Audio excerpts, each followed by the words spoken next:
नमस्कार दोस्तों, मैं डॉक्टर कुलदीप कुमार के सर आप सभी का बहुत बहुत स्वागत करता हूं एक नए बिंदु के साथ और एक नई कड़ी के साथ। तो आज का हमारा बिंदु है वरिष्ठ अध्यापक से संबंधित। वरिष्ठ अध्यापक से संबंधित क्या बिंदु है? बिहारी रत्नाकर। आज मैं आपको बिहारी रत्नाकर का सारांश करवाने वाला हूँ। बिहारी रत्नाकर से संबंधित एक क्लास अपनी ऑलरेडी जो पुरानी क्लास है वो इसी चैनल पर पहले से उपलब्ध है। ठीक है, ये जो दूसरी क्लास रहेगी इसमें बिहारी रत्नाकर का सारांश है। सारांश से तात्पर्य कुछ ऐसी बातें करवाने वाला हूं, मतलब जो कठिन है। क्या ऐसी बातें कुछ करवाने वाला हूं जो कठिन है, जो परीक्षा में पूछी जा सकती है। सारांश से क्या तात्पर्य रहेगा? सारांश से तात्पर्य है कि कुछ ऐसी बातें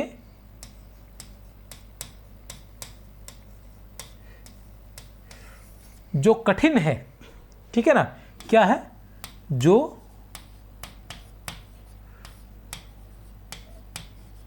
कठिन है और दूसरा परीक्षा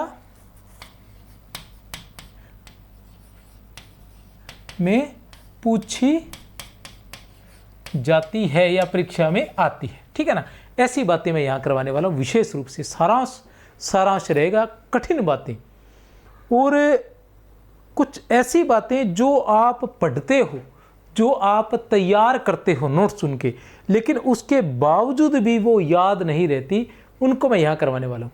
अपना जो है अभी ये जो चैप्टर है ये दो भागों में होगा, भाग 1 और भाग 2। भाग 1 में सारांश रहेगा और भाग में 100 वस्तुनिष्ठ प्रश्न रहेंगे। ठीक है, कुछ चीजें मैं सारांश में क्लियर कर दूंगा और बाकी बची हुई सारी वस्तुनिष्ठ प्रश्नों में मैं क्लियर कर दूंगा। प्रत्येक दोहे के प्रत्येक शब्द से प्रश्न बनाए गए हैं। कोई भी चीज आपको ये वस्तुनिष्ठ प्रश्न करने के बाद आपको व्याख्या देखने की भी आवश्यकता नहीं रहेगी। चलो चलते हैं सारांश में। ये कुछ ऐसी चीजें हैं जो, जैसे बिहारी जगन्नाथ दास रत्नाकर है, तो रत्नाकर का परिचय मैं यहां नहीं करवा रहा हूं, क्योंकि परिचय तो आप जगन्नाथ दास रत्नाकर का काल के अंतर्गत आप पढ़ लेंगे, कोई समस्या नहीं है, पढ़ा भी होगा। अगर परिचय कराने लगूंगा तो एक क्लास पूरी परिचय की रहेगी। तो यहां मैं बिहारी रत्नाकर से संबंधित ही लेकर आया हूं, न बिहारी से संबंधित न जगन्नाथ दास रत्नाकर से संबंधित, केवल बिहारी रत्नाकर से संबंधित बातें कहेंगे हम। ठीक है, बिहारी रत्नाकर बात करते हैं रचनाकार, तो इसके रचनाकार कौन है? जगन्नाथ दास रत्नाकर इसके रचनाकार है। कब हुआ था इसका जो प्रकाशन है वो कब हुआ था? 1922 ईस्वी में। कब हुआ था इसका प्रकाशन? 1922 ईस्वी में। अगर ये पीडीएफ चाहिए तो बता देना, मैं भेज दूंगा ये पीडीएफ, क्योंकि ये पीडीएफ इजीवे में, इसमें कोई शाब्दिक त्रुटि वाला मैटर है नहीं, हाथ से लिखी हुई है, मैंने खुद के पढ़ने के लिए नोट्स तैयार किए थे, वो आपको करवा रहे हैं। ठीक है, संवत 1978 ऐसा का ऐसा लिखा हुआ है। किसमें? बिहारी रत्नाकर में। बिहारी रत्नाकर की ये प्रति मेरे पास है एक। वैसे तो बहुत सारी किताबें हैं बिहारी रत्नाकर से संबंधित, अलग अलग जो टीकाकारों ने क्या लिखा है, लेकिन ये जगन्नाथ दास रत्नाकर की बिहारी रत्नाकर की पुस्तक है मेरे पास।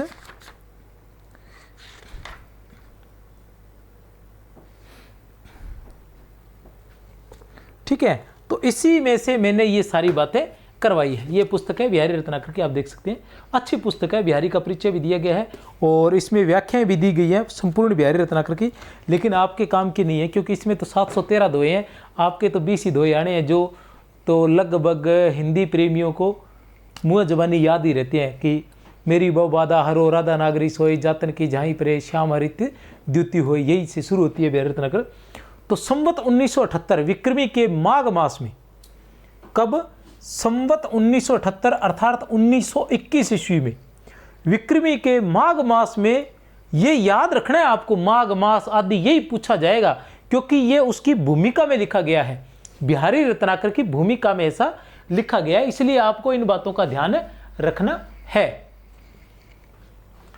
संवत 1978 विक्रमी के माघ मास में अयोध्या में लिखना आरंभ किया था। कहां लिखना आरंभ किया था प्यारे बच्चों? अयोध्या में। ठीक है ना, माघ मास में। और उस संवत 1978 या 1921 ईस्वी। आरंभ किया था, जो 1979 की भाद्रपद की ऋषि पंचमी को रत्नाकर की 56वीं वर्षगांठ पर कश्मीर के निशांत बाग में संपन्न हुई थी। संपन्न कब हुई थी? अब देखो सन की बात करें तो 1921 ईस्वी में लिखना प्रारंभ हुआ और 1922 ईस्वी में लिखकर ये पूर्ण हो गई थी। ठीक है, लगभग 1 वर्ष लगा था। संवत 1978 और संवत 1979। ठीक है, माघ मास में, किसमें? माघ मास में शुरू हुई थी और भाद्रपद की ऋषि पंचमी को यह पूर्ण हुई थी। अयोध्या में लिखना प्रारंभ किया था और कश्मीर के निशांत बाग में यह पूर्ण हुई थी। और कब हुई थी? रत्नाकर जी की 56वीं वर्षगांठ पर। बिहारी रत्नाकर की रचना प्रारंभ हुई थी 1921 ईस्वी में अयोध्या में। बिहारी रत्नाकर पूर्ण हुई निशांत बाग कश्मीर में 1922 ईस्वी में। याद रह जाएगा, कोई समस्या नहीं है। पीडीएफ मिल जाएगी, ज़्यादा अच्छे से नहीं दिख रहे तो ठीक है। वैसे आगे मैंने स्केच से लिख दिया, मुझे पता चल गया था कि आपको दिखेगा नहीं, इसलिए अब तो दिख रहा होगा अच्छे से। रत्नाकर ने इसे अयोध्या की महारानी को सौंपा था। बिहारी सतसई तुलसी के रामचरितमानस के बाद सर्वाधिक लोकप्रिय रचना है। बिहारी सतसई जो है वो तुलसी के रामचरितमानस के बाद सर्वाधिक लोकप्रिय रचना है। बिहारी सतसई की लगभग 52 से अधिक टीकाएं लिखी जा चुकी हैं। कितनी? 52 से अधिक। सर्वाधिक प्रसिद्ध टीका जो है बिहारी सतसई की, वो बिहारी रत्नाकर ही है, जिसे शुक्ल जी भी मानती है। बिहारी सतसई, इसके बारे में लिखा गया है कि बिहारी सतसई यदि हिंदी काव्य संसार की मुकुटमणि है। बिहारी सतसई कौन सी रचना प्यारे बच्चों? बिहारी सतसई। बिहारी सतसई यदि हिंदी काव्य संसार की मुकुटमणि है तो बिहारी रत्नाकर इस कृति को रसिकों का कंठाहार बनाने वाली सामर्थ्यवान टीका, इस कृति को रसिकों का कंठाहार बनाने वाली सामर्थ्यवान टीका है। ठीक है ना। बिहारी सतसई को रसिकों का कंठाहार बनाने वाली सामर्थ्यवान टीका कौन सी है? बिहारी रत्नाकर है। बिहारी सतसई की रचना बिहारी ने आमेर जयपुर में रहकर की थी। रत्नाकर जी ने पाठ शोधन क्रम निर्धारण जयपुर महाराज के पोथी खाने से प्राप्त प्रति के आधार पर किया है।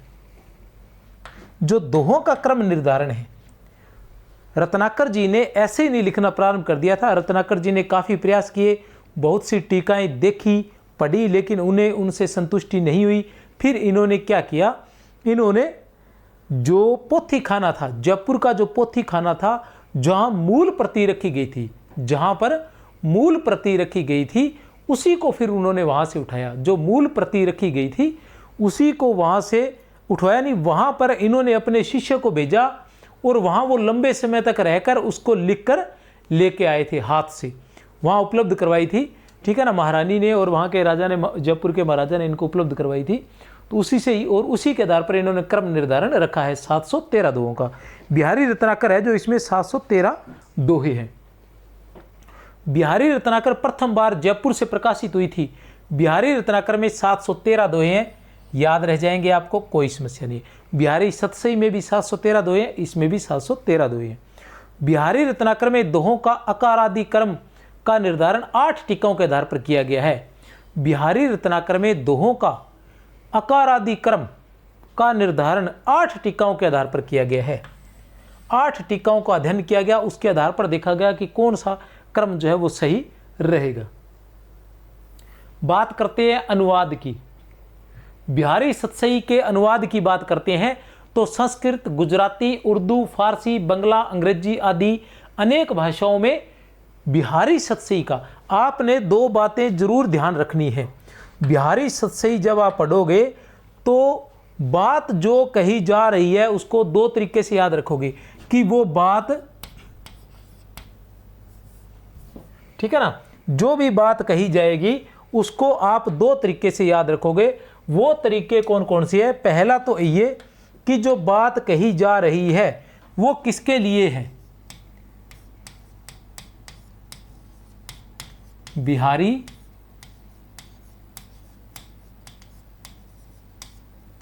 सतसई या फिर बिहारी रत्नाकर। ठीक है ना, इन दो बातों का ध्यान रखोगे, कहीं ऐसा ना हो कि कहा गया बिहारी सतसई के लिए हो और आप उसको बिहारी रत्नाकर मान लो, कहा गया बिहारी रत्नाकर हो और वहां आप उसको बिहारी सतसई मान लो। तो ये दोनों में अंतर रखना है कि किसके बारे में कौन सी बात कही गई है, बिहारी सतसई के बारे में कहा गया है या फिर बिहारी रत्नाकर के बारे में कहा गया है। दूसरी बात आपको ध्यान रखनी है कि जो बात आप पढ़ रहे हो वो बिहारी के लिए कही गई है या फिर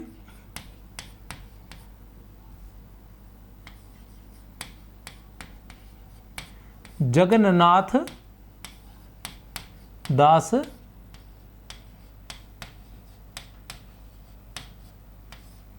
रत्नाकर के लिए। यह भी आपने याद रखना है कि दोनों में से किसके लिए बात कही गई है। बिहारी रत्नाकर का बिहारी सतसई पर अनेक चित्रकारों ने चित्र भी बनाए हैं, जैसे कवि प्रिया पर बनाए थे, केशवदास की कवि प्रिया पर चित्र बनाए गए थे। बिहारी रत्नाकर का प्रथम दोहा कौन सा है? मेरी भव बाधा हरो राधा नागरी सोई, जातन की झाई परत श्याम हरित द्युति होई। ये इनका प्रथम दोहा है और इसमें दोहे में आप वैसे तो आप व्याख्या में पढ़ा होगा, प्रत्येक शब्द का लगभग प्रत्येक शब्द के 3-3 अर्थ हैं, प्रत्येक शब्द के 3-3 अर्थ हैं और इस दोहे में विशेष रूप से श्लेष अलंकार है। कौन सा अलंकार है? श्लेष अलंकार है। किसकी आराधना की गई है? राधा की आराधना की गई है। किसके लिए? कष्टों को दूर करने के लिए, कष्टों को दूर करने के लिए। और राधा की तुलना जो है वो कृष्ण से की गई है। ठीक है ना, किससे? कृष्ण से की गई है और कृष्ण से बढ़कर बताया गया है। इसलिए सबसे पहले वंदना जो है बिहारी जो है वो किसकी कर रहे हैं? राधा की कर रहे हैं। बिहारी सतसई में भी सबसे पहला दोहा यही है और जगन्नाथ दास रत्नाकर की जो टीका है बिहारी रत्नाकर, उसमें भी पहला दोहा यही है। मेरी भव बाधा हरो राधा नागरी सोई, जातन की झाई परे श्यामु हरित द्युति होई। बिहारी रत्नाकर का अंतिम दोहा, हुक्म पाई जय साई को हरि राधिका प्रसाद। हुक्म पाई जय साई को, जय सिंह का हुक्म पाकर हरि राधिका प्रसाद, कवि करी बिहारी सतसई भरी अनेक संवाद। ये कौन सा दोहा है? ये 713 नंबर दोहा है। कितने नंबर दोहा है? ये 713 नंबर दोहा है। ये लिखा हुआ है, हुक्म पाई जय साई कऊ हरि राधिका प्रसाद, करी बिहारी सतसई भरी करी बिहारी सतसई भरी अनेक संवाद। जय साई का हुक्म पाकर श्री हरि श्री कृष्णचंद्र तथा श्री राधा जी के प्रसाद से बिहारी अनेक संवादों से भरी हुई सतसई करी।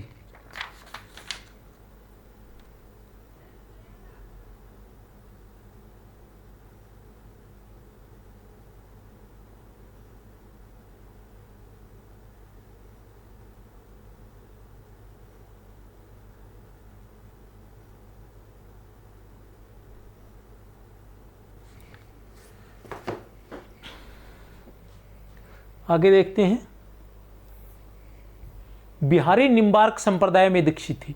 आगे और भी शानदार बातें हैं, जो दोहे हैं उनके बारे में बताया गया है।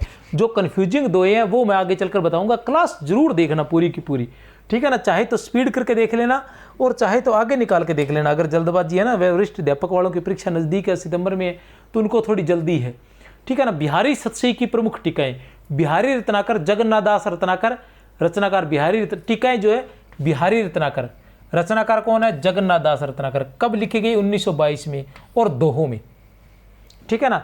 2 नंबर पर कृष्ण कवि की टीका। ये क्या है? बिहारी सतसई की प्रमुख टीकाएं हैं।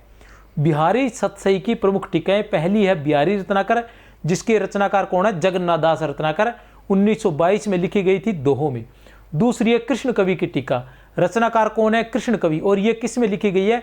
कवित्वों में लिखी गई है और नवल किशोर प्रेस से ये प्रकाशित हुई थी। किससे? नवल किशोर प्रेस से। हम बात करते हैं, ये बिहारी के दत्तक पुत्र थे और भांजे भी थे। ये बिहारी के दत्तक पुत्र भी थे और भांजे भी थे। इसके बाद जो है श्रृंगार सप्तशती। श्रृंगार सप्तशती किस प्रकार की रचना है? ये बिहारी सतसई की टीका है। किसके द्वारा लिखी गई थी? पंडित परमानंद दास द्वारा। और किसमें? संस्कृत में। किसके द्वारा लिखी गई थी? पंडित परमानंद दास द्वारा, और संस्कृत में लिखी गई थी। विद्योदय प्रेस से प्रकाशित हुई थी। फिर आता है हरिप्रकाश टीका। ये हरिप्रकाश टीका क्या है? हरिप्रकाश टीका भी क्या है? बिहारी सतसई की टीका है। हरिप्रकाश टीका भी बिहारी सतसई की टीका है। हरिप्रकाश टीका भी किस रचनाकार कौन है? हरिप्रकाश। भारत जीवन प्रेस से यह प्रकाशित हुई थी। लाल चंद्रिका। लाल चंद्रिका के रचनाकार कौन है? लल्लू लाल। ये लाल चंद्रिका क्या है? याद रख लेना। लाल चंद्रिका क्या है? बिहारी सतसई की टीका है। बिहारी सतसई की टीका है, याद रख लेना। पूछा जा सकता है अन्य रचनाओं के अंतर्गत। सरदार कवि की टीका हस्तलिखित। सुरती मिश्र की टीका। पठान सुल्तान की कुंडलियां। पठान सुल्तान की जो कुंडलियां हैं वो अपूर्ण है, जिसे भारतेंदु ने पूर्ण किया था। बहुत ही महत्वपूर्ण बात है। किसने? जिसे अपूर्ण है, जिसे भारतेंदु ने पूर्ण किया था। बिहारी विहार। बिहारी विहार क्या है? बिहारी सतसई की टीका है। किसके द्वारा लिखी गई थी? अंबिका दत्त व्यास द्वारा। भारतेंदु काल के अंबिका दत्त व्यास द्वारा। किस छंद में? रोला छंद में। किस छंद में? रोला छंद में। कवित्व में किसने लिखी थी? कृष्ण कवि ने। कवित्व छंद में किसने लिखी थी? कृष्ण कवि ने। और दोहों में किसने की थी? दोहों में किसने की थी? रत्नाकर ने। और रोला छंद में अंबिका दत्त व्यास ने। मानसिंह की टीका रज कौमुदी। रज कौमुदी किस प्रकार की रचना है? यह भी बिहारी सतसई की टीका है। बिहारी विलाप, यह भी क्या है? बिहारी सतसई की टीका। अनवर चंद्रिका, प्रताप चंद्रिका, अमर चंद्रिका, भावार्थ प्रकाशिका। मुंशी देवी प्रसाद ने उर्दू के शेरों में भी इसका अनुवाद किया था। बिहारी सतसई का उर्दू के शेरों में किसने अनुवाद किया था? बिहारी सतसई का उर्दू के शेरों में किसने अनुवाद किया था? तो मुंशी देवी प्रसाद ने किया था। किसने किया था? मुंशी देवी प्रसाद ने।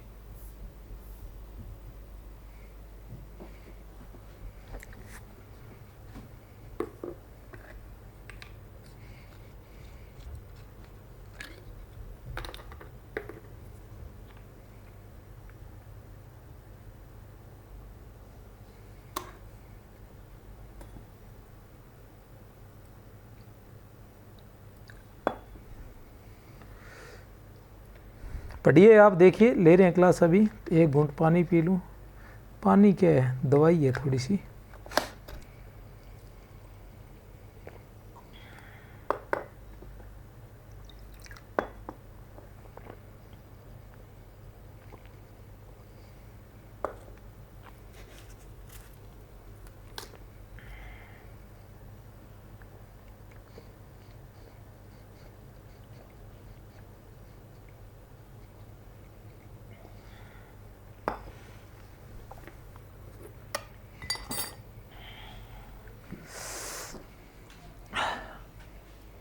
(1896) ईस्वी में लाल चंद्रिका का एक संस्करण ग्रियर्सन ने भी प्रकाशित करवाया था। 1896 ईस्वी में लल्लू लाल की लाल चंद्रिका का एक संस्करण ग्रियर्सन ने भी प्रकाशित करवाया था। सरदार कविकृत टीका को कीड़ों ने नष्ट कर दिया था। ये सारी बातें जगन्नाथ दास रत्नाकर की, जो बिहारी रत्नाकर है, उसकी भूमिका में से ली गई है। ऐसे नहीं है कि मैं ऐसे ये कहीं से उठा के आपको पढ़ाने लग गया। लक्ष्मी रतन नामक लेखक की टीका, जो पंडित लक्ष्मी नारायण उपनाम कमलापति कवि के पास मिली थी, 1796 की लिखी हुई है। यह किसी बख्त कुंवर जी की पुत्री रतन कुंवर को पढ़ाने के निमित्त लिखी गई है। थोड़ा सा पढ़ लें, कुछ चीज़ें नॉर्मल भी हैं, मैंने अपने लिए रखी है। एक टीका पंडित गोविंद नारायण जी से मिली है। ये टीकाएं, जिन टीकाओं से इन्होंने सहायता ली थी, किन्होंने? जगन्नाथ दास रत्नाकर ने। एक टीका पंडित गोविंद नारायण जी से मिली है, जो किसी गुलाल कीर्ति के शिष्य पंडित शंभुनाथ के द्वारा लखनऊ में किसी केसरी जी के पुत्र गिरधरलाल जी के पढ़ने के निमित्त लिखी गई थी। हमने एक श्रीमती महारानी अवधेश्वरी, हमने श्रीमती अवधेश्वरी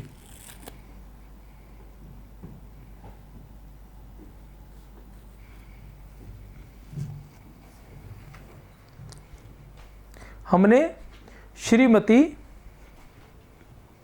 महारानी अवधेश्वरी से श्रीमान महाराजाधिराज दरभंगा नरेश को लिखवाया कि वह श्रीमान जयपुराधीश माधो सिंह से पत्र व्यवहार कर उनके निजी पुस्तकालय पोथी खाना में उपस्थित सतसई की प्रतियां हमें देखने का उपाय कर दे। हमने एक पत्र श्रीमती महारानी अवधेश्वरी से श्रीमान महाराजाधिराज दरभंगा नरेश को लिखवाया। इन्होंने किसको, देखो सिफारिश देखिए कि जयपुर के पुस्तकालय में मूल प्रतियां पड़ी है किसकी, बिहारी सतसई की। जयपुर के पुस्तकालय में बिहारी सतसई की, जो जयपुर का पुस्तकालय पोथी खाना जो है वहां पर बिहारी सतसई की मूल प्रति पड़ी थी। तो उससे उसको पढ़ने के लिए कहां से सिफारिश चली, श्रीमती महारानी अवधेश्वरी जी को पत्र लिखा गया। उन्होंने किसको पत्र लिखा, उन्होंने महाराजाधिराज दरभंगा नरेश को पत्र लिखा कि आप किसको कहिए, जयपुराधीश माधो सिंह को कहिए। इन्होंने इनको कहा और फिर इनको अनुमति मिली और फिर ये गए। यही प्रार्थना हमने अपने मित्र कर्नल विंदेश्वरी प्रसाद सिंह से भी, फिर कर्नल विंदेश्वरी प्रसाद से भी इन्होंने कहा कि इन्होंने जगन्नाथ दास रत्नाकर ने इतने सारे लोगों को कहा, तब जाके पोथी पढ़ने को मिली। अनुमति प्राप्त होने पर अयोध्या के राज पुस्तकालय के अध्यक्ष श्री विद्याभूषण पंडित रामनाथ जी ज्योतिषी को जयपुर भेजने का प्रबंध किया गया।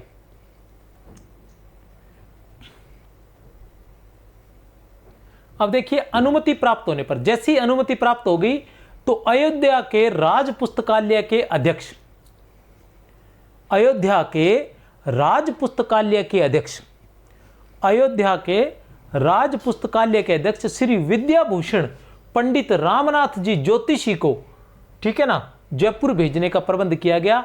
और जो जयपुर से बिहारी सतसई की कॉपी करके लाश के जो वहां गए और वहां से बिहारी सतसई की वो कॉपी करके ले आए। ठीक है, 1919 ईस्वी में भेजा गया था उन्हें, 1919 ईस्वी में उसे भेजा गया था। ठीक है ना, बिहारी रत्नाकर के लिए महत्वपूर्ण 5 टीकाएं 1919 ईस्वी में भेजा गया था उन्हें वहां, तो क्योंकि बाद में फिर वो टीका करके लाए हैं, लिख के लाए वहां से, फिर उनका अन्य टीकाओं के साथ मिलान किया गया और फिर कहीं जाकर उसकी टीका लिखी गई थी, किसके द्वारा, जगन्नाथ दास रत्नाकर द्वारा। बिहारी रत्नाकर के लिए महत्वपूर्ण 5 टीकाएं, राम सिंह की टीका, ये महत्वपूर्ण टीकाएं हैं। वैसे शुरुआत में कितने टीकाओं से, 8 टीकाओं से सारा लिया गया था, लेकिन बिहारी रत्नाकर के लिए जो महत्वपूर्ण 5 टीकाएं थी भूमिका के अनुसार, बिहारी रत्नाकर की भूमिका के अनुसार, एक तो राम सिंह की टीका, बिहारी के शिष्य की प्रति, मान सिंह की टीका, गिरधरलाल की टीका, रतन कुंवरी की जी वाली प्रति, ठीक है ना, रतन कुंवरी जी की टीका, राम सिंह की टीका, बिहारी के शिष्य की टीका, मान सिंह की टीका, गिरधरलाल की टीका, रतन कुंवरी जी की टीका। बिहारी रत्नाकर में वे ही 713 दोहे स्वीकृत किए गए हैं जो मान सिंह टीका तथा रतन कुंवरी जी वाली प्रति में है। बिहारी रत्नाकर में कितने दोहे हैं, 713 दोहे हैं। ये 713 दोहे कौन से हैं, जो मान सिंह की टीका में है और रतन कुंवरी जी की टीका में है, इन दोनों में एक जैसे हैं। तो मान सिंह की टीका और रतन कुंवरी जी वाले जो टीका के जो 713 दोहे हैं वो इसमें लिए गए हैं। अब देखिए, इसमें क्या था कि एक चीज थी जो पकड़ में नहीं आ रही थी, इसी बहाने मैं बहुत से दोहे भी आपको व्याख्या करवा दूंगा। इसमें एक चीज थी, वो क्या थी, वो पकड़ में नहीं आ रही थी, वो ये थी कि बार बार पहले के जो प्रश्न है आप देखोगे, प्रश्नोत्तर भी मैं कराऊंगा, आप उनमें देख लेना कि नायिका के बारे में पूछा गया है कि मुग्धा नायिका है, अभिसारिका नायिका है, या शुक्ला अभिसारिका नायिका है, या नव यौवना नायिका है, कौन सी नायिका है, नायक ने कहा है या नायिका ने कहा है, या नायक का स्वगत कथन है या नायिका का स्वगत कथन है, या सखी का कथन है, नायिका का सखी से कथन है, या सखी का नायक से कथन है, या नायक का नायिका से कथन है। इस प्रकार के पूछा जाता है, किसका किससे कथन है, ठीक है ना। तो ये जो सारी चीज़ें हैं, कौन कौन सी नायिकाओं का जो अलग अलग, क्योंकि हमने 20 दोहे पढ़े हैं, 20 दोहों में अलग अलग जगह ये नायिकाएं आपको मिलेंगी, लेकिन मैंने इनके जो सभी दोहे हैं वो एक जगह इकट्ठे कर लिए, उनकी व्याख्या भी कर ली है, उनका अर्थ भी बता दूंगा मैं अभी आपको। ठीक है, देखते हैं। सबसे पहले क्या है, आ रहा है क्या, दिख रहा है क्या? दिख ही रहा होगा, वैसे तो कोई समस्या नहीं है।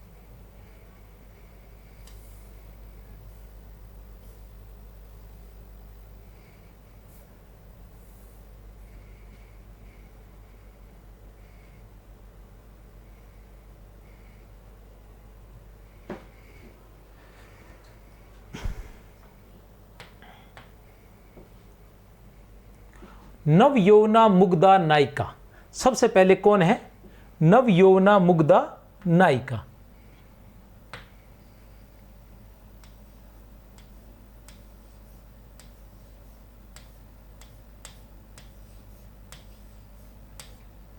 नव यौवना मुग्धा नायिका, ठीक है ना। कौन सा है? अपने अंग के जानिके, अपने अंग के जानिके जोबन नरपति प्रवीण, अपने अंग के जानिके जोबन नृपति प्रवीण, स्तन मन नैन नितंब को, स्तन मन नैन नितंब को बड़ो इजाफो कीन। ये किसका है? नव यौवना मुग्धा नायिका। इसमें किसका वर्णन किया गया है? नव यौवना मुग्धा नायिका का वर्णन किया गया है। ये कथन किसका है? ये नायक का स्वगत कथन है। किसका है ये? नायक का स्वगत कथन है। क्या है कि अपने अंग के जानिके, अपने अंग के जानिके, ठीक है ना, अपने अंग के जानिके जोबन नृपति प्रवीण, अपने अंग के जानिके जोबन नृपति प्रवीण, स्तन मन नैन नितंब को बड़ो इजाफो कीन। तो इसमें एक बात और है, वो ये है, इसमें राजनीति, बिहारी की राजनीति का हमें ज्ञान होता है कि उन्हें राजनीति का भी ज्ञान था। और इसमें क्या है? इसमें अपने अंग के जानिके, इसमें कौन सा अलंकार है? श्लेष अलंकार भी है। कौन सा है? श्लेष अलंकार भी है। कुछ जगह श्लेष अलंकार है प्रॉपर, तो वैसे कुछ जगह रूपक अलंकार भी है। सारी बातें देख लेते हैं। अपने अंग के, अंग का मतलब होता है पक्ष या सहायक। इसमें दो बातें हैं, एक तो रहेगा राजा, एक रहेगी नायिका। ठीक है ना, दो पक्ष हैं, प्रत्येक शब्द के दो रहेंगे। ठीक है ना, राजा और नायिका, राजा और नायिका। राजा की जब बात करते हैं तो क्या रहेगा कि अपने अंग के जानिके, कि एक राजा अपने पक्ष के जानकर, उसके पक्ष के जानकर जोबन नृपति प्रवीण, ठीक है ना, नृपति प्रवीण, यौवन रूपी जो राजा है, प्रवीण, सभी कार्यों में कुशल, ठीक है ना, किसको सजा देनी है, किसको उपहार देना है, जोबन नृपति, यौवन रूपी राजा, स्तन मन नैन नितंब को बड़ो इजाफो कीन, यौवन रूपी जो राजा है उसने अपने पक्ष का जानकर स्तन मन नैन और नितंब का बड़ा इजाफा किया है, अर्थात इजाफा से तात्पर्य वृद्धि की है। ठीक है ना, किसने? यौवन रूपी राजा ने। यौवन को किसका बताया गया प्रतीक? राजा का। ठीक है ना, यहां कौन सा अलंकार रहेगा? यहां रहेगा रूपक अलंकार। यौवन रूपी राजा की हम बात करते हैं तो यहां कौन सा रहेगा? रूपक अलंकार रहेगा। कौन सा अलंकार रहेगा? रूपक अलंकार यहां रहेगा। ठीक है ना, अपने जैसे एक राजा जो होता है वो अपने पक्ष के लोगों का, सेना का, सेना नायक का, अन्य जो भी सेना में कार्य करने वाले लोग होते हैं उनको अपने पक्ष का जानकर उनके पद में, उनकी तनख्वाह में, उनके वेतन में, उनके जो भी टीए डीए जो भी होता है उन सब में वृद्धि करता है। ठीक है ना, तो उसी तरह से जो यौवन रूपी राजा है उसको नायिका को देखकर ऐसा लगता है, नायक का कथन है, स्वगत अपने आप मन को ही कह रहा है कि नायिका को देखकर ऐसा लग रहा है कि इसके यौवन रूपी राजा ने अपने पक्ष का जानकर, किनको, कौन है उसके पक्ष के, ठीक है ना, स्तन मन नैन नितंब। अब आता है आगे, यौवन नव यौवना मुग्धा नायिका कही, ओरे ओप कनीन कनु रानी घनी सिरताज, मनी धनी के नेह की बनी छनी पट लाज। ओरी, कुछ और ही ओप वाली, कुछ और ही ओप वाली, आंख की पुतली, गनी, गिनना, घनी मतलब अनेक, सिरताज मतलब अनेक पत्नियों में शिरोमणि, सिरताज मतलब शिरोमणि होता है, और गनी गनी शिरताज मतलब अनेक पत्नियों में शिरोमणि, मणि मणि धनी पति, नेह की बनी छनी पटलाज, लज्जा रूपी पट से। ये किसका कथन है? सखी का नायिका से कथन है। सखी का नायिका से कथन है। क्या कहती है सखी? आपने एक बात याद रखना है, ओरई ओप। ओरई ओप का क्या अर्थ है? कुछ और ही ओप वाली, कुछ अलग ही दिखाई दे रही है। कनीन कनु पहले बहुत बार पूछा जा चुका है। कनीन कनु आंख की पुतली को कहा गया है। गनी गिनना, घनी सिरताज अनेक रानियों में से सिरताज। घनी मतलब बहुत सारी जो रानियां हैं उनमें से उनकी सिरताज अर्थात अनेक पत्नियों में शिरोमणि। मणि मणि धनी पति के नेह की बनी। क्या है? नेह, धनी अर्थात पति, मणि अर्थात मणि, तो नेह अर्थात स्नेह प्रेम। ठीक है ना? तुम क्या बन गई हो? स्नेह के मणि बन गई हो, पति के स्नेह की मणि बन गई हो। छनी आच्छादित छिपी हुई, पट लाज लज्जा रूपी पट से। लज्जा रूपी पट से यहाँ क्या है? रूपक अलंकार है। लज्जा रूपी पट से, वस्त्र से, लज्जा रूपी वस्त्र से। वो यहाँ कहना चाह रहे हैं, जो सखी है वो नायिका से क्या कह रही है कि तुम और ही ओप वाली लग रही हो आंख की पुतली के कारण।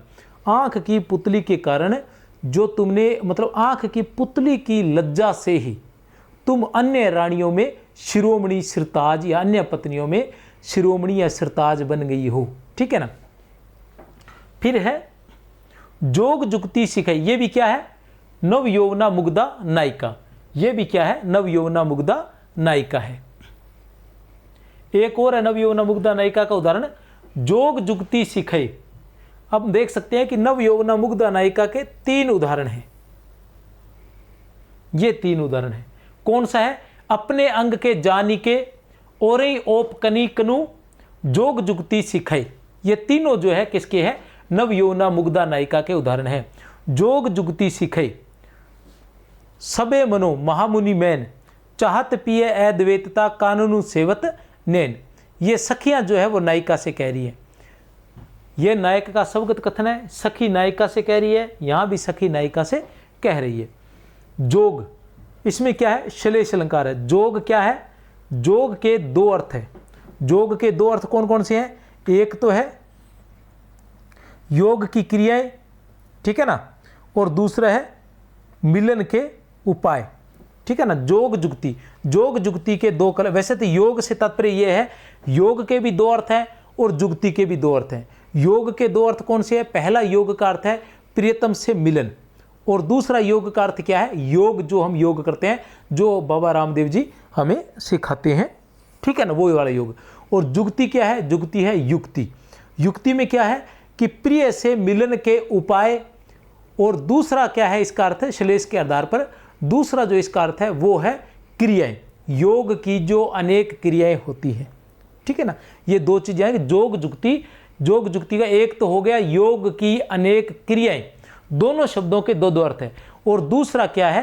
प्रिय से मिलन की अनेक उपाय, प्रिय से मिलन के अनेक उपाय।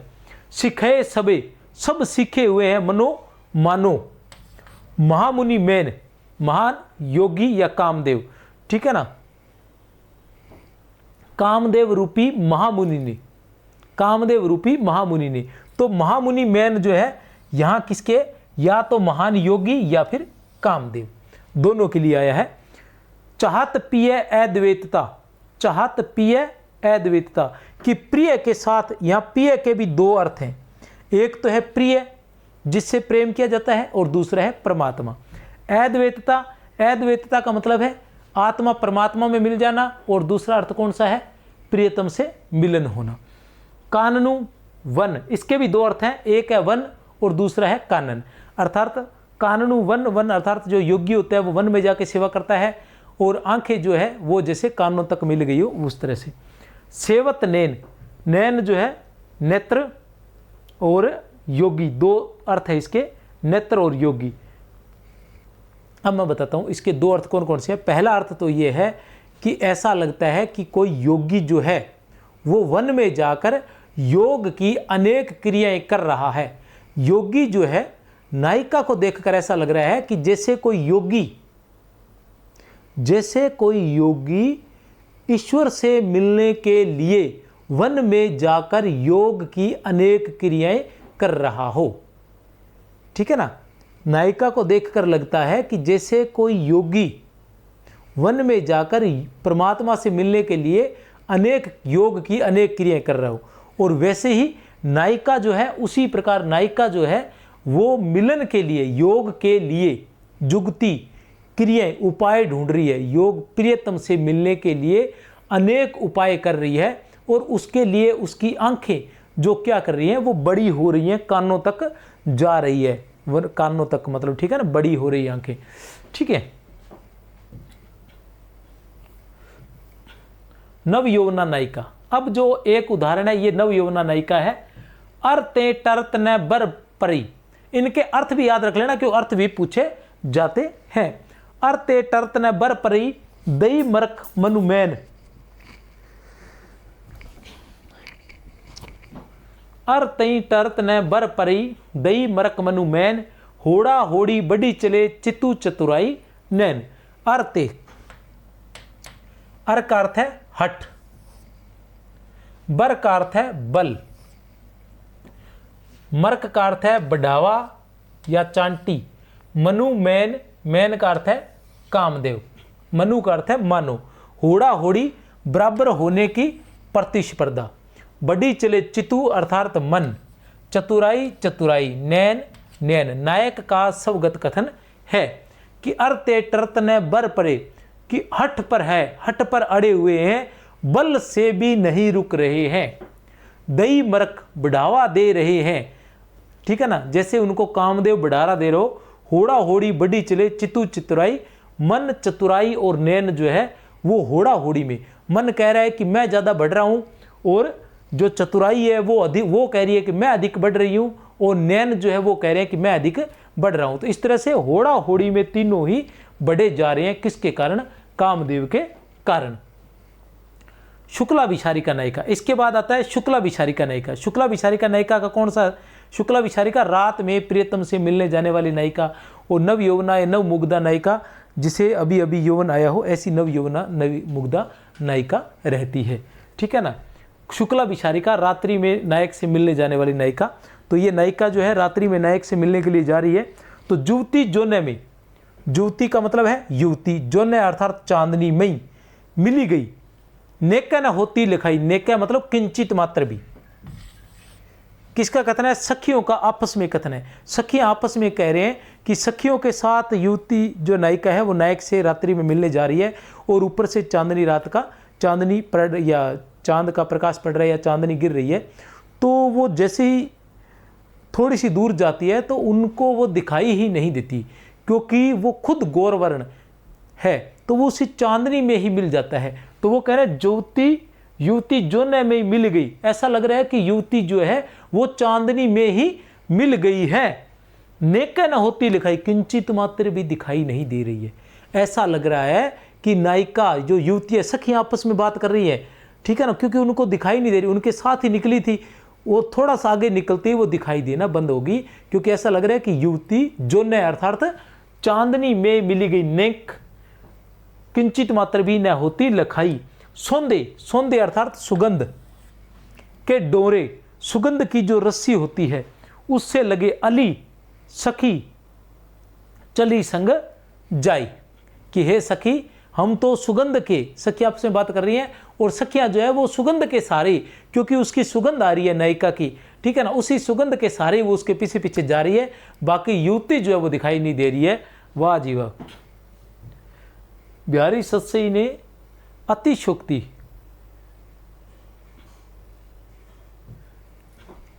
इनका है ना वो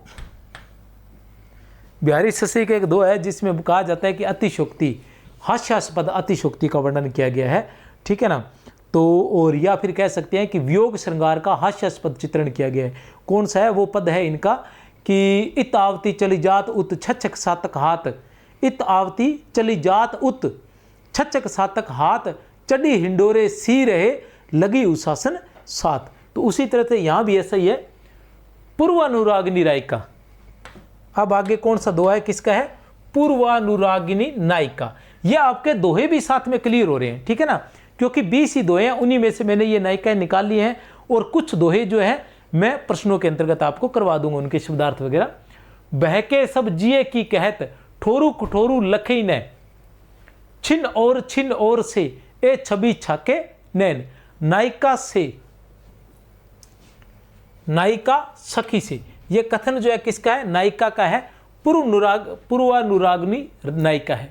पूर्व से ही जो अनुराग हो किसी के प्रति, प्रेम जो पहले से ही पैदा हुआ हो, उसके बारे में चित्रण किया गया है। बहके, बहके का अर्थात है अपने वश से बाहर। सब जिए की कहत, क्या कह रही है, नायिका सखी से कह रही है कि बहक गए हैं, बहक कर मेरे नैन जो है वो बहक गए हैं, वो बहक कर जो हृदय की बात है वो कह रहे हैं। मेरे नैन जो है वो बहक गए हैं, और जिए की, जो मन में कहते हैं ना कि मन की बात किसी को नहीं कहनी चाहिए, तो मेरे नैन जो है वो बहक गए हैं, ठीक है ना, मेरे नैन जो है वो बहक गए हैं, और वो बहक कर मेरे हृदय की सारी बातें कह रहे हैं। ठोरू कठोरू लखे नहीं, और ठोरू कठोरू अवसर अनवसर की बात कहने का अवसर है या नहीं है, ये भी नहीं देख रहे। नैन जो है वो अपनी बातें कहे जा रहे हैं। जैसे बिहारी कहते हैं ना कि दीर्घ उर्जत टूटत, वो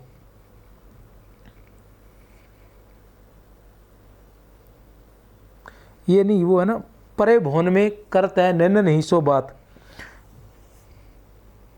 वो पूरा दिमाग से निकल गया। आगे ये परे भवन, भरे भवन में करत है नैन नहीं सो बात। पहले वाली पंक्ति कौन सी है,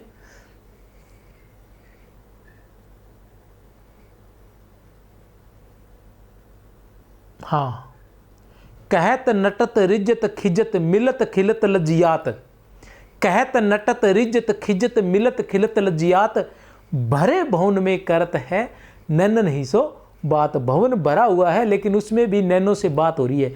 वही बात सखी यहाँ कह रही है कि मेरे नैन जो है वो बहक गए हैं। क्यों बहक गए हैं, छवि छाके, छवि छाके, छवि छके हुए हैं, छकना मतलब पीना, छवि मतलब प्रियतम की, प्रियतम की छवि का पान किया हुआ है। और प्रियतम की छवि का पान करने से, जैसे मदिरा पीने से, शराब पीने से जैसे नशा हो जाता है, वैसे ही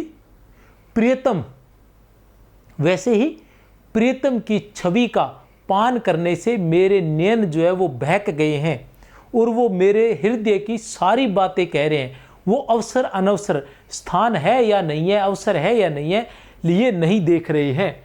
छिन और से, और क्षण क्षण में वो जो है बदल रहे हैं। मेरे नैन जो है वो क्षण क्षण में बदल रहे हैं। फिरी फिरी, ये दूसरा दोहा है पूर्वानुरागिनी नायिका का। फिरी फिरी चितू उत ही रहतू, टूटी लाज की लाव, लाज की लाव, लज्जा रूपी जो रस्सी थी वो टूट गई है। अंग अंग छवि झोर में भयो भोर की नाव, ठीक है ना। क्या कह रही है कि फिरी फिरी, कि फिरी फिरी अर्थात इसमें फिरी फिरी में कौन सा पुनरुक्ति प्रकाश अलंकार है, आपको ध्यान होगा।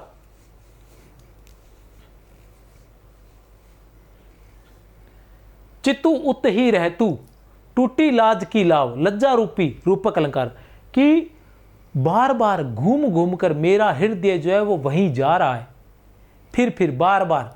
और जो लज्जा होती है ना, वो लज्जा रूपी जो है रस्सी है वो टूट गई है।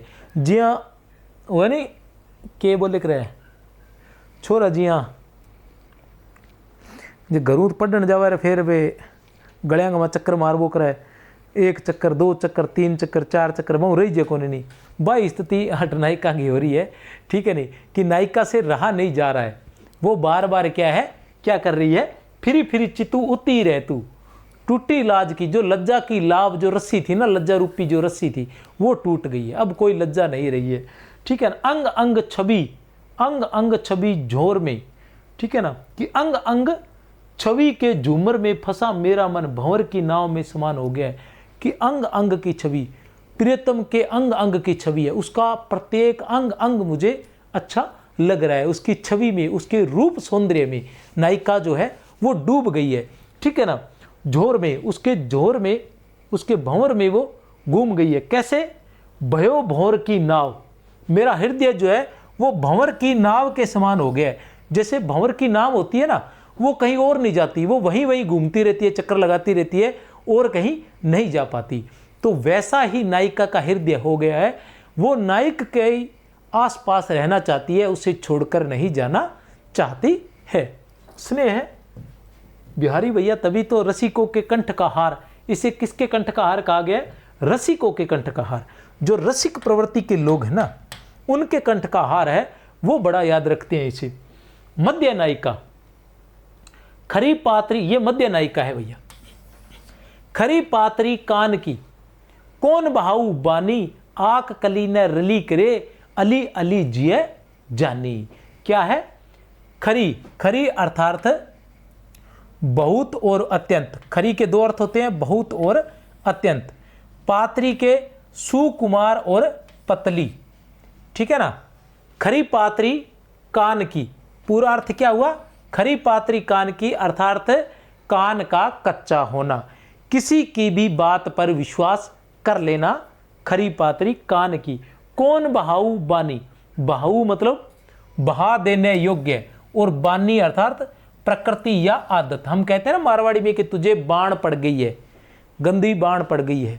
तो ये एक ऐसी आदत है जो बहा देने योग्य है, ठीक है ना। ये एक ऐसी आदत है जो बहा देने योग्य है।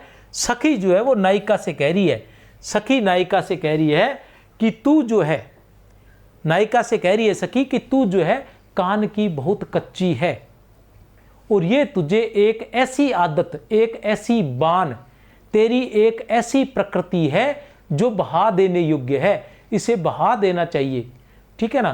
तो ऐसा कभी नहीं करना चाहिए कि किसी की बात पर विश्वास, बिना सोचे समझे किसी की बात पर विश्वास नहीं करना चाहिए।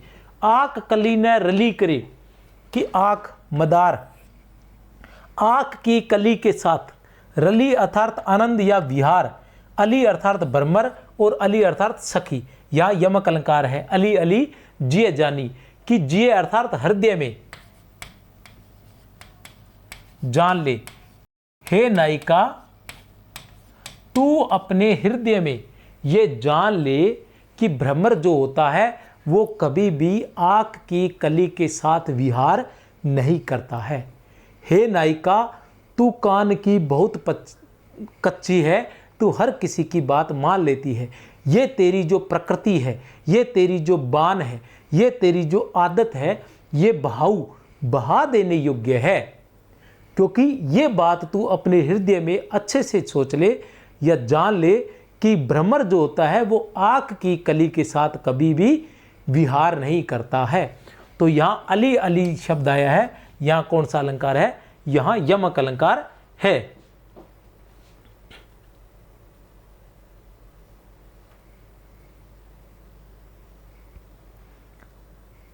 और है मध्य नायिका, सखी, सखी से, ये मध्य नायिका का है लेकिन सखी का सखी से ही कथन है। पिए बिछुरन को दुसह दुख, हर्षु जात प्योसार, दुर्योधन लो देखियति तजत प्राण ही बार। कि पिए बिछुरन को दुसह दुख, दुसह जो सहने योग्य न हो, दुसह।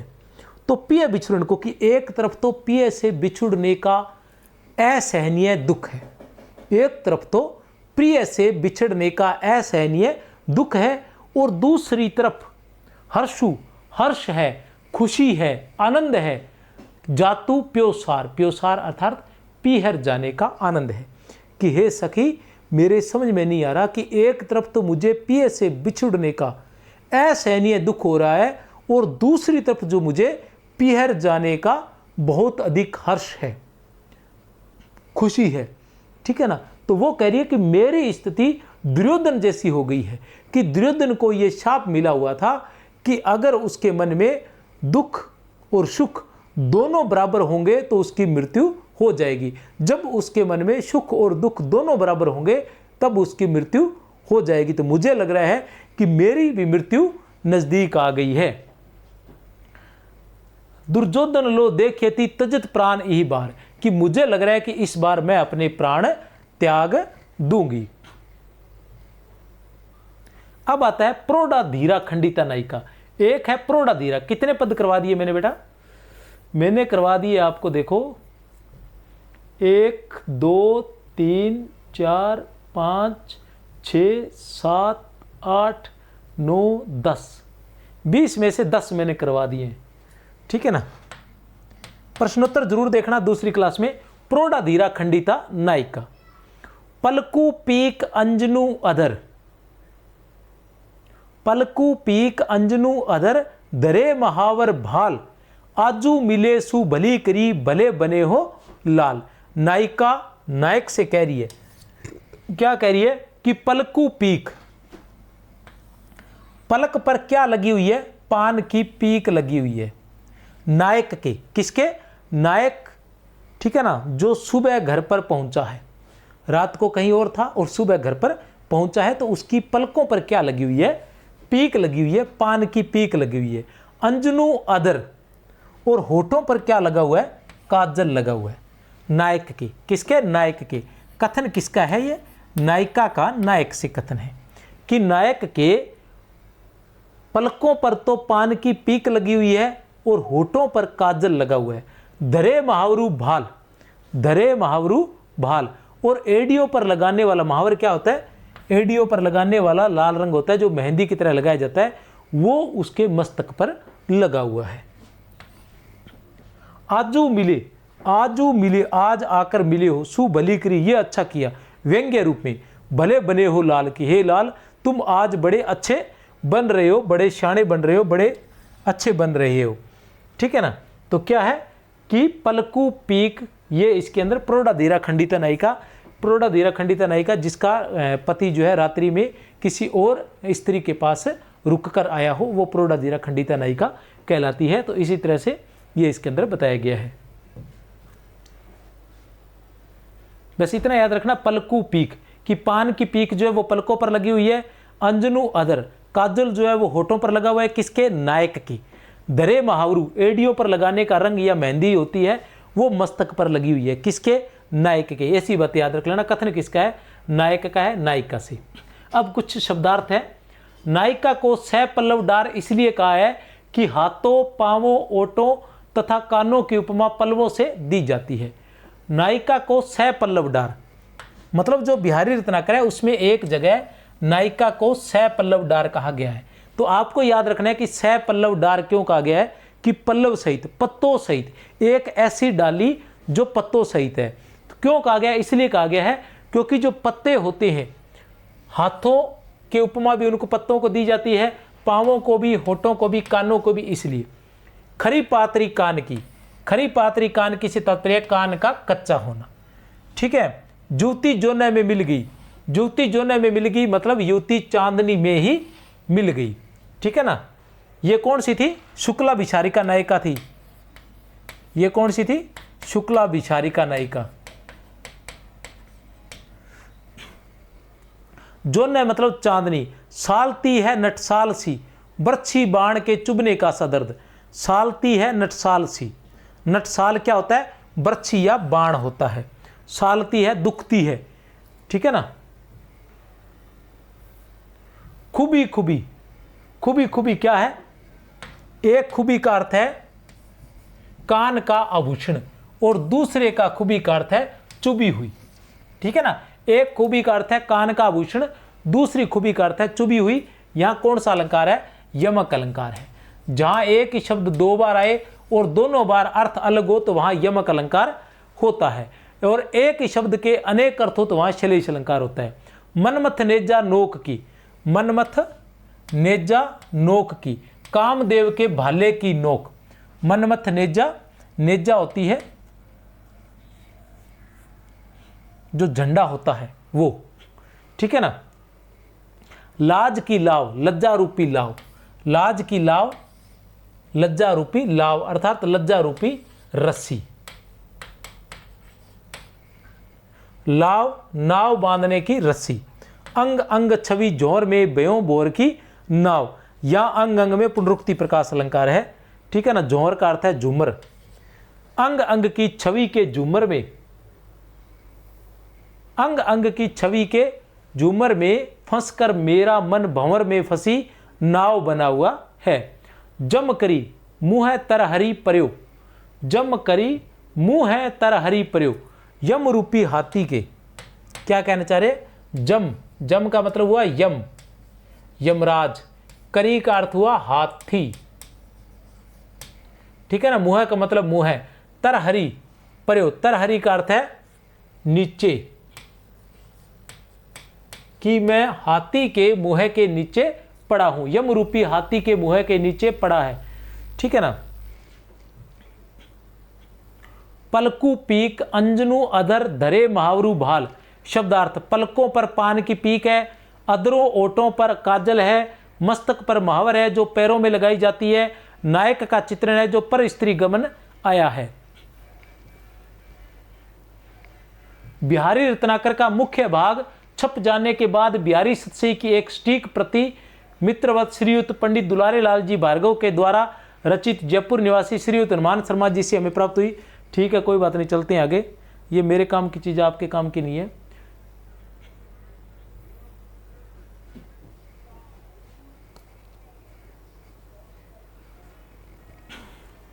सतसई का जो क्रम पहल कोविद कवि ने संवत 1742 1685 ईस्वी में लगाया गया, उसके अंत में यह दोहा मिलता है। एक है जिसके अंदर यह दोहा मिलता है, याद रख लेना, ठीक है ना। कौन सा है? सतसई का जो क्रम पहल कोविद कवि ने संवत 1685 में सतसई का बिहारी सतसई की टीका लिखी गई थी। किसके द्वारा? सबसे पहले कोविद कवि द्वारा, कोविद कवि द्वारा लिखी गई थी। उसमें जो बनाया गया था उसका अंतिम दोहा कौन सा था? अंतिम दोहा कौन सा था? वो ये था कि ये 700 दोहरा सुकवि बिहारी दास, बिन ही अनुक्रम ए भय मही मंडल सुप्रकाश। आचार्य शुक्ल क्या लिखते हैं? बिहारी का सबसे उत्तम और प्रामाणिक संस्करण बड़ी मार्मिक टीका के साथ थोड़े दिन हुए प्रसिद्ध साहित्य मर्मज्ञ और ब्रज भाषा के प्रधान आधुनिक कवि बाबू जगन्नाथ दास रत्नाकर ने निकाला। याद रख लेना, शुक्ल का कहते हैं। शुक्ल लिखते हैं, जितने श्रम और जितनी सावधानी से यह संपादित हुआ है, बिहारी रत्नाकर, जितने श्रम और जितनी सावधानी से, जितने श्रम और जितनी सावधानी से यह संपादित हुआ है, आज तक हिंदी का कोई ग्रंथ नहीं हुआ।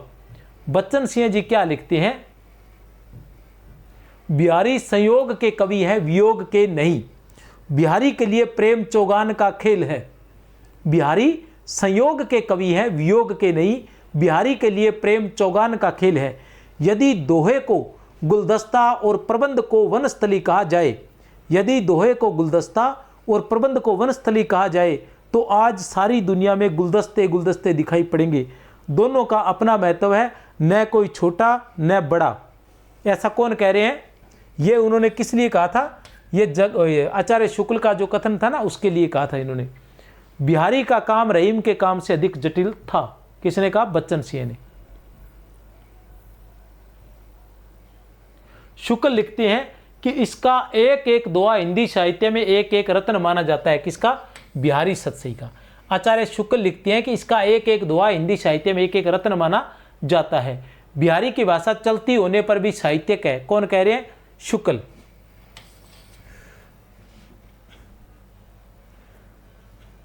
ठीक है, तो आज के लिए इतना ही है, ठीक है ना। इसकी जो दूसरी क्लास है वो जरूर देखना, उसके अंदर मैंने और अच्छे से कराया। दोनों क्लासों में, दोनों क्लासें करने के बाद बिहारी रत्नाकर का कोई भी पर्सन जो आपसे बाहर नहीं होगा, और अगर बाहर होगा तो वो मेरिट नहीं बनाएगा, कोई भी नहीं कर पाएगा लगभग, ठीक है ना। तो मेरी तरफ से आप सभी को बहुत बहुत शुभकामनाएं। इसकी PDF आपको मिल जाएगी। मैसेज अवश्य कर दिया करें, मैसेज में आप बहुत ज़्यादा कंजूसी करते हैं, ठीक है ना। और शुभकामनाएं। जय हिंद, जय भारत।